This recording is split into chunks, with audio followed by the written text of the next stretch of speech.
Hey fam, how's everyone doing today?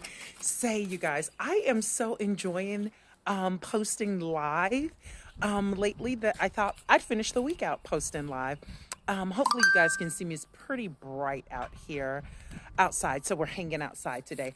But I thought I would give you guys tips. Normally I put everything up so beautifully and write it out for you guys and everything. But since we're doing live, I'll just talk you through my list. So we're going to talk about hanging outside and getting ready for the spring.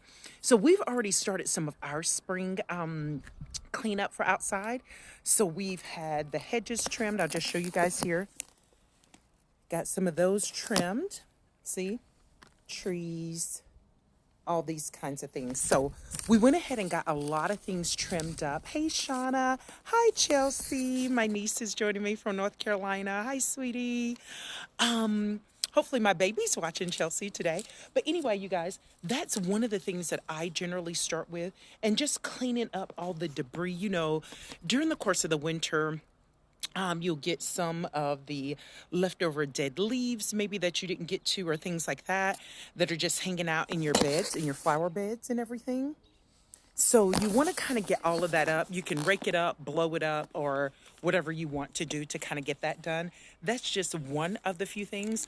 Also, you want to start thinking about fertilizing your yard. So you want to make sure that you're, if it's already warm some places in Minnesota, we're still having kind of a cool front here. I think we're getting warmer weather today and this weekend. But you also want to think about pulling up any weeds, which I'm going to take you guys to. Kind of embarrassed because I didn't get to mine yet.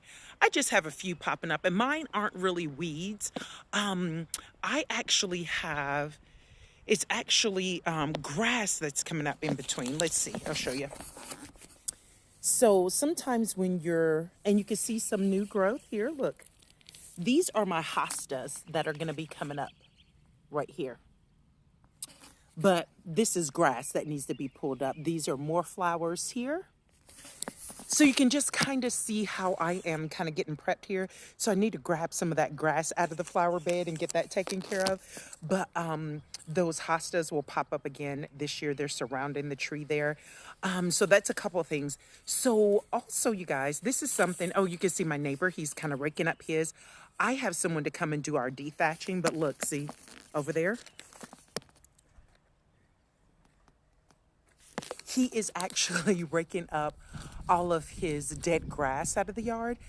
Me and my husband tried that last year. It took hours. It was a great, fun project to do together. However, this year I got a little lazy and I decided to actually have someone come, and it's called dethatch, and it just kind of breaks up all that dead grass, pulls it up so that your new grass can come up and all those good things.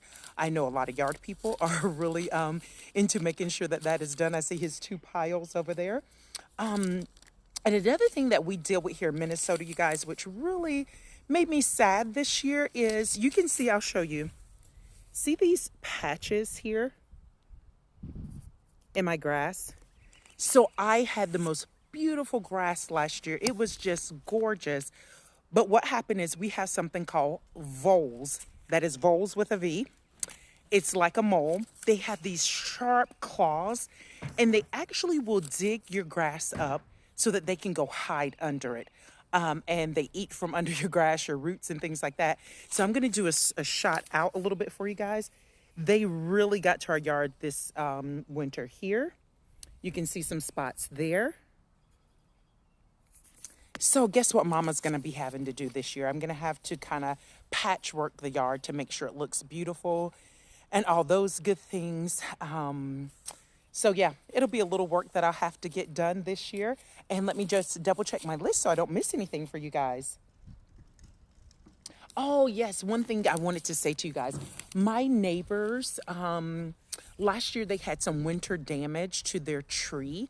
So a lot of people you will see in the winter, you just basically, your tree here, you could just wrap your tree in the winter so that it doesn't get any winter damage. That does not happen every year with all trees. So just, you may want to take a look at your trees before the winter starts to see if you should be wrapping them or not. I'm trying to think what else you guys need. Of course, dust off your patio furniture, get it sprayed off, and get ready for the spring and the summer. I got my fire pit all ready and cleaned out and all that good stuff and ready to go there. We said what? Pull up the weeds. Oh, yes, and prune your trees. So these will grow. I'll walk you guys up here. I have flower beds all around the house and all on the sides and everything.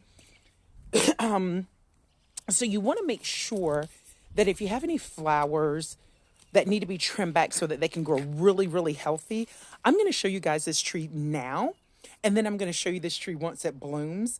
Again, I'll remind myself to do that. This tree here, I trimmed it last year so that it makes sure it's growing, you know, in the correct direction or the direction I want it to.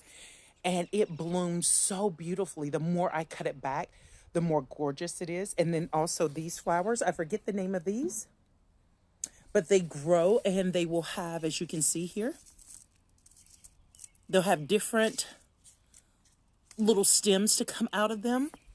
But I also try to trim those back just so that they can bloom accordingly and get healthy and grow healthy and all those things. But anyway, you guys, that's just a few tips, you know, to give you guys to get ready for spring and summer. We are actually having our water turned back on because here in Minnesota, you want to make sure your water is turned off and we don't turn it back on, our irrigation system, until it gets warm enough and the ground is warm. So that's what we will be doing this weekend. We've had plenty of rain, so the grass is growing beautifully and green. But those are just a few tips from Life Inspired with Mo to getting yourself all ready for the spring. Okay, and I will see you guys next time. And thanks for joining me live. Okay, bye-bye. Mwah.